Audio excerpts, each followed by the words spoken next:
काफ़ी है। इसको देखते हैं हमने पहली से 5वीं क्लास तक के जो बच्चे हैं उनके लिए 27 तारीख तक की छुट्टियों की घोषणा की है।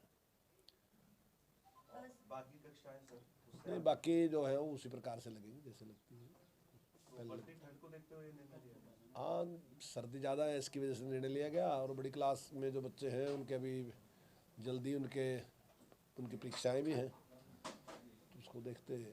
एक सर, इस साल लोकसभा चुनाव होने, तो ऐसे में जो 10वीं 12वीं के जो एग्जाम है सर, क्या उनको पहले या टेंटेटिवली बाद में लेने की क्या किस तरह की योजना शिक्षा विभाग बना रहा है? नहीं, अभी इस प्रकार का कोई नया निर्णय नहीं है। जैसे है वैसा का वैसा है, जैसे पहले लेते हैं वैसे ही लेंगे। अगर टाइम के साथ कोई ज़रूरत होगी तो विचार कर लेंगे। सर, लोकसभा चुनाव को लेकर आम आदमी पार्टी की तरफ से लगातार जो कि हरियाणा में शिक्षा सबसे अहम मुद्दा उठाया जा रहा है, क्योंकि पंजाब में भी उन्होंने शिक्षा और सेहत का मुद्दा रखा था।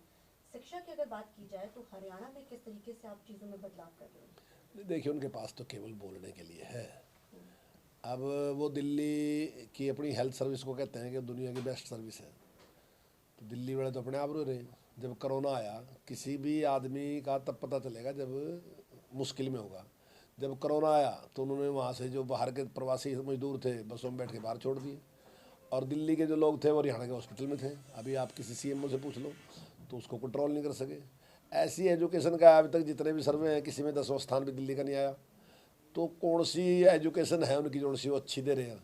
अब ठीक है, कुछ स्कूल उन्होंने बना लिए, 20-25 स्कूल उनके ऐसे हैं जिसमें उन्होंने मान लीजिए कहीं स्विमिंग पूल बना लिया, कुछ बना लिया, उसको दिखा के वो कहते हैं कि स्कूल। तो ऐसा कुछ उनके पास है नहीं। और हरियाणा में आम आदमी पार्टी का कोई आधार नहीं है। जो 1-2 व्यक्ति थे वो भी छोड़ के चले गए, जो 1-2 भी हैं बस उनकी इंतजार कर रहे लोग, अपने छोड़कर कौन सी पार्टी में जाएंगे। एक सर कल बहुत बड़ा दिन था जिस तरीके से भगवान रामलला की प्राण प्रतिष्ठा हुई, और आप साल 1990 में 92 में गए भी थे अयोध्या, तो कैसे देखते हैं सर एक बहुत बड़ा दिन? देखिए, बहुत ही भव्य कार्यक्रम था और पूरे देश में खुशी की लहर थी। हर आदमी गौरव का अनुभव कर रहा था, हर आदमी बेहद खुश था। और मैं समझता हूँ जिस प्रकार का कार्यक्रम था, जिस प्रकार से दिखाया गया और जिस प्रकार से माननीय प्रधानमंत्री जी ने उस सारे प्रोग्राम में जिस प्रकार से उनका रहा, तो उससे लोग भावुक भी थे बहुत। तो लोगों ने बहुत अच्छा अनुभव किया और मैं समझता हूँ ये एक मील का पत्थर साबित होगा। आने वाली शताब्दी जिस प्रकार की, पहले कुछ लोगों ने भविष्यवाणियाँ भी की कि 21वीं शताब्दी जो है भारत की शताब्दी होगी, तो मैं समझता हूँ निश्चित तौर से ये कोई साधारण मंदिर नहीं है, ये बहुत बड़ा एक आयाम स्थापित होंगे इससे आने वाले टाइम। इसको विरोधी कह रहे कि कहीं ना कहीं लोकसभा चुनाव को देखते हुए ये चीज का जो फैसला जल्द जल्द कराया गया, और इसका जो फायदा है भाजपा को है, जो इस बार खूब होने वाला है, क्योंकि कहीं ना कहीं जो एक लहर थी वो अब इस तरफ डाइवर्ट की गई है लोगों की। दोनों चीज़ें हैं। अगर मैं राम मंदिर के पक्ष में बोल लूँगा तो राम मंदिर का फायदा मुझे होगा, मैं खिलाफ बोल लूँगा तो उसको वो भी तो कोई फायदे के लिए कर रहा है ना। जो लोग ये कह रहे हैं कि राम का अस्तित्व नहीं है, वो भी किसी फायदे के लिए कह रहे होंगे। जो ये कह रहे थे कि भाई ये तो केवल कल्पना है, उसको मान नहीं रहे थे, तो वो किस लिए कर रहे थे? वो भी तो इसीलिए कह रहे थे ना। तो ठीक है, अगर हमें इसका लाभ मिलता है तो अच्छी बात है। हम विश्वास करते हैं कि भगवान राम थे और वो दुनिया के आदर्श हैं, मर्यादा पुरुषोत्तम थे, तो उस पर हमारा विश्वास है।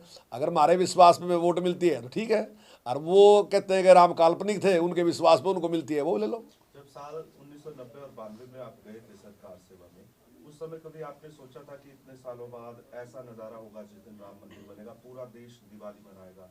कल दीपावली जैसा माहौल था पूरे देश में। देखिए, हम कार सेवक थे और कार सेवक के रूप में हम वहाँ गए। 90 में भी गया मैं, अयोध्या में गया उस टाइम भी। और जो सारी घटनाएं, चाहे गोली चलाने की घटना थी, हेलीकॉप्टर से जिस प्रकार गोली चली, वो भी सब कुछ हमारे सामने का है। हम उसमें थे और जिस टाइम ढांचा टूटा उस टाइम भी बिल्कुल वहीं थे। दोनों घटनाएं हमने अपनी आंखों से प्रत्यक्ष रूप से हमने देखी हैं।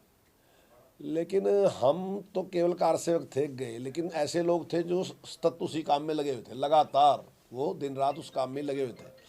और अगर इतना बड़ा एक जो पत्थरों को तराशने का काम है वो है, तो यानी कि उनका कॉन्फिडेंस था कि मंदिर बनेगा। कोई आज से नहीं कर रहे, 20-25 साल से वो इतना बड़ा काम शुरू कर रखा था उन्हें, तो उन्हें पूरा विश्वास था कि निश्चित तौर से निर्णय हमारे पक्ष में आएगा। तो और विश्वास की उनकी जीत है ये कि आज राम मंदिर बन के उसमें प्राण प्रतिष्ठा हुई है। ठीक है, थैंक यू।